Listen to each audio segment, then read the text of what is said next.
tere, mina olen Johan.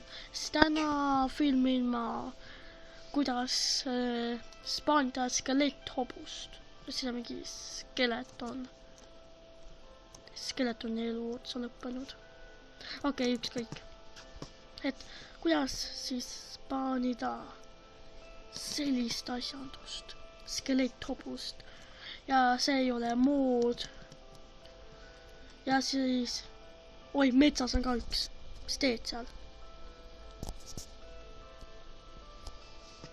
Ja siis kõigepealt teil peab olema see 1.7.5, siis keegi, kes ei tea, kus command blocki spaanida, siis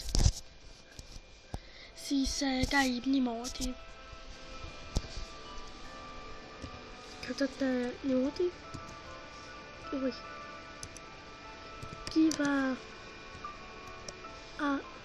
at ja põh ja siis 137 ja voila. Ja siis saate käsuploki ja siis kirjutage sinna sisse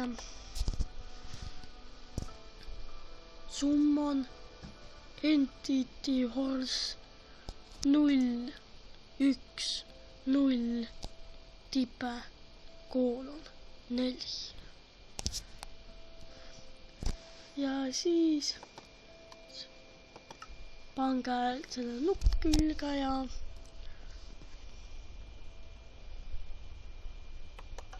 ongi olemas. Oi, ta märlatseb natuke. Mis asi see on? See liigutas enne, ma nägin. Näe, see liigutab. Mis asi see on? Sa mind vaatad. Mina ei jäänud midagi. Okei, uus tuleb asemele ja... Mis häält sa tegid just? Oi, see on nii õudne otse vaadates välja. Okei, ja... Te nii lahedad. Ja siis, et ratsutada nendega vist minu teada ei saa, nii et see oli siis minu tänane tehnika, see skeletthobuse tutorial ja siis tšau!